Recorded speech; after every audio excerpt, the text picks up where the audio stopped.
This module, we're going to look at budgetary planning of cash receipts and cash disbursements. Now, this is called the cash budget. It's very, very important for all organizations to make sure they have the cash on hand to pay their bills as they come due. Otherwise, they're insolvent, bankruptcy. Now, the cash budget shows the anticipated cash flows for the operating budget, and is often considered the most important output in preparing the financial budget. Now, there are only three main sections: cash coming in, cash going out, and if I'm short, I need financing, so I have to have the cooperation of my friendly bank manager. And it shows the beginning and ending of the cash balance in every quarter. So basically, it's laid out this way. Beginning cash balance, we add cash receipts, gives us total cash available. We subtract cash disbursements, and we determine if we have any available cash or we have a deficiency of cash. Then we borrow to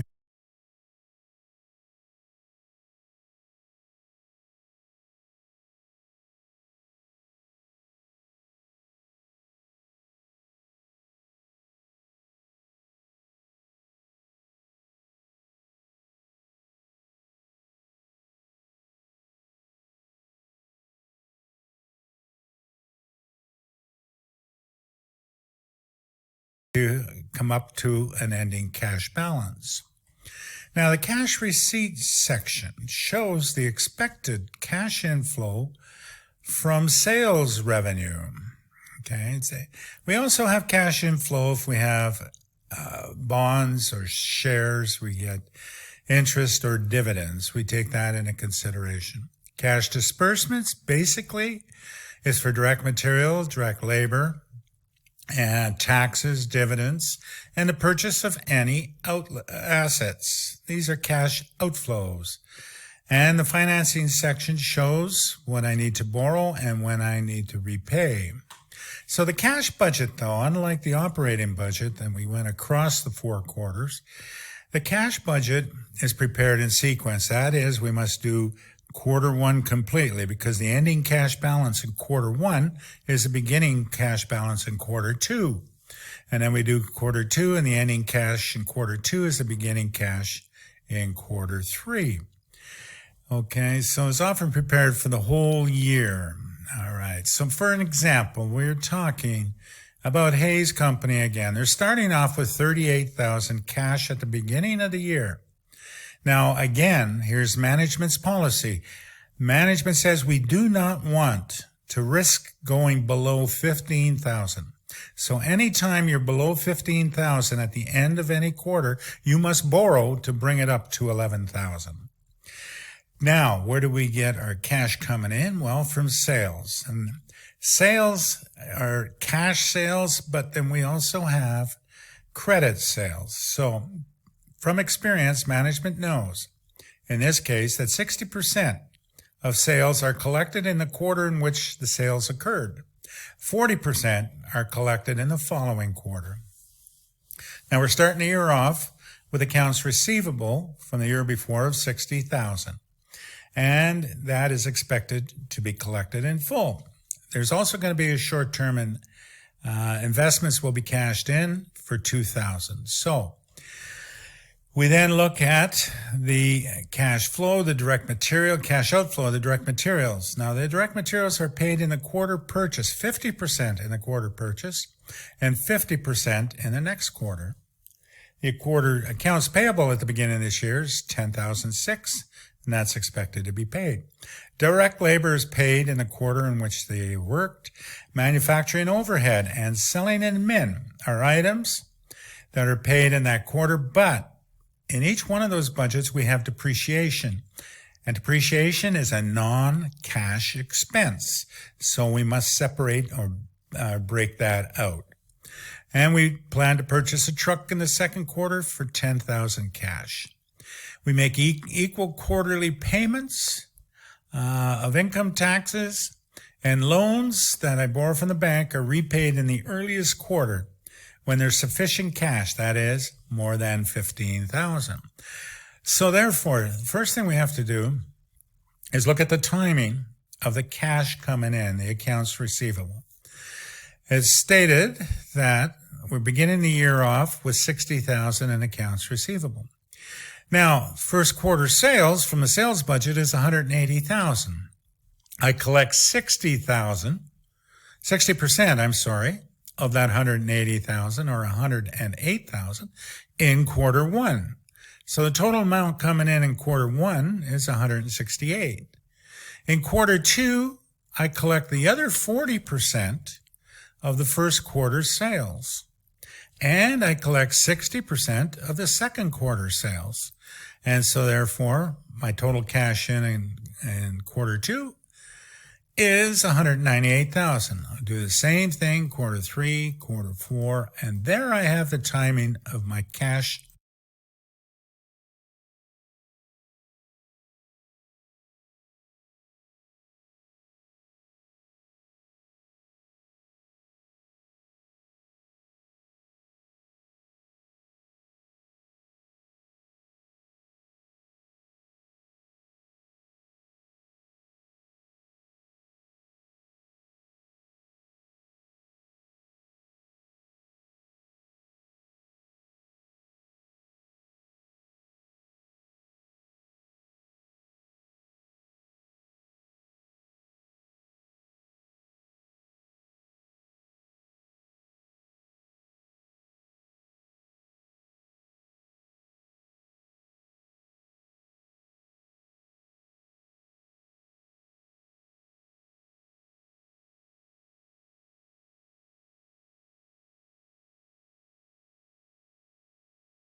in related to accounts receivable.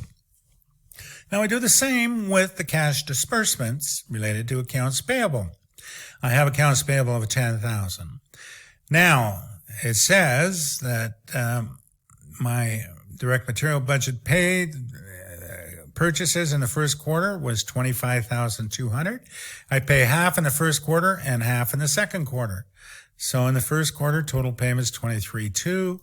In the second quarter, I collect the other half of the first quarter and half of the second quarter. In the third quarter, I get half of the second quarter and half of the third, and so on. And there's my cash out for cash.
Purchases of direct material.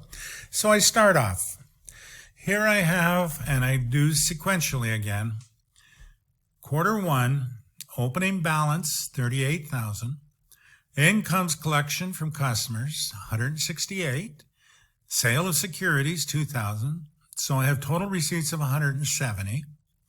And plus the $38,000 I have on hand, I have $208,000. Now for my direct material purchases, I need $23,200 in quarter one. The direct labor budget says my direct labor is $62,000. Now my manufacturing overhead budget is $57,100, but I have $3,800 in depreciation, so I don't pay that. So what I pay is $53,300.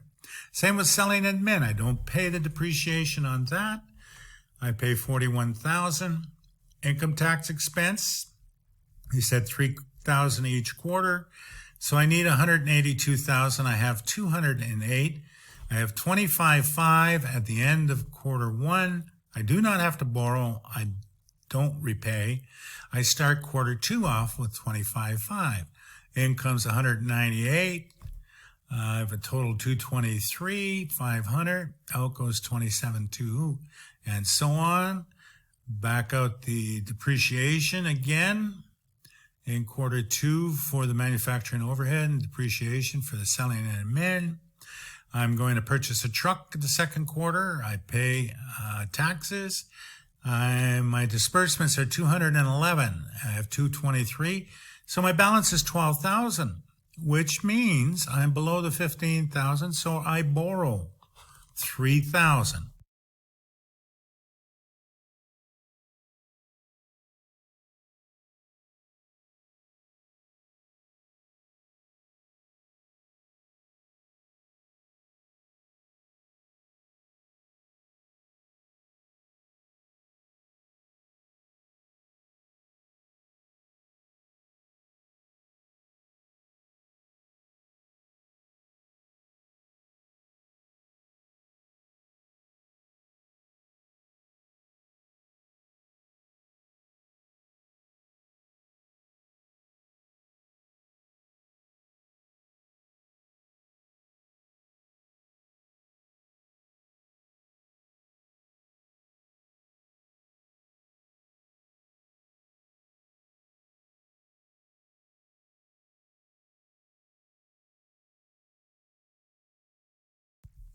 To bring it up to 15.